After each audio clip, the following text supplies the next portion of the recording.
આજે ઘણા ટાઈમ પછી મળ્યા છીએ આપણે.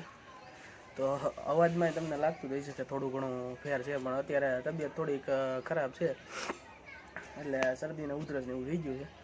પણ ઘણા ટાઈમ પછી આપણે વ્લોગ બનાવ્યો છે.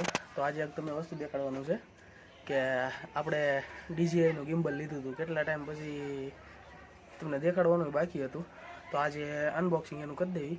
તો જો કે ખોલી જ નાખ્યું હતું, પણ દેખાડવાનું તમને બાકી હતું, એટલે આજે દેખાડી દેવી. આપણું બોક્સ છે, એની અંદર થોડોક સામાન છે, આની અંદર કાગળિયા ને એવું છે. પછી આ એની પોકેટ આવેલું છે DJI ઓસ્મોનું, એ વાપર્યું એટલે થોડુંક ધૂળ ખાઈ ગયું છે, કાંઈ વાંધો નહીં. અને આ આપણો સેટઅપ છે, ગિમ્બલ છે, એનું સ્ટેન્ડ છે, અને મોબાઈલનું સ્ટેન્ડ છે. આ છે મિત્ર આપણું DJIનું ગિમ્બલ, કે ફૂલ સેટઅપ આપણે તૈયાર કરી દીધો છે. આનો બોક્સની અંદર આ રીતે આવે, એક નીચેનું સ્ટેન્ડ આવે અને એક આ ગિમ્બલ આવે. આની ઉપર અહીં લગાડવાનું છે, એ મોબાઈલમાં હાલ લાગેલું છે, કે જેનાથી આપણે અત્યારે હાલ શૂટિંગ કરી રહી. અને તમને એક વાત હજી કહેવાની કે ઘણા લોકોનું ડ્રીમ હોય કે આ વસ્તુ લેવાનું, પણ આ વસ્તુ તો મેં લઈ લીધી છે.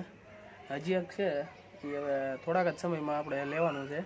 પછી એના મદદથી હવે આપણે આગળ કંઈક નવું કરવાનું છે, તો એ તમને થોડાક જ ટાઈમમાં ખબર પડી જવાની છે આપણે શું કરવાના છીએ આગળ એમ.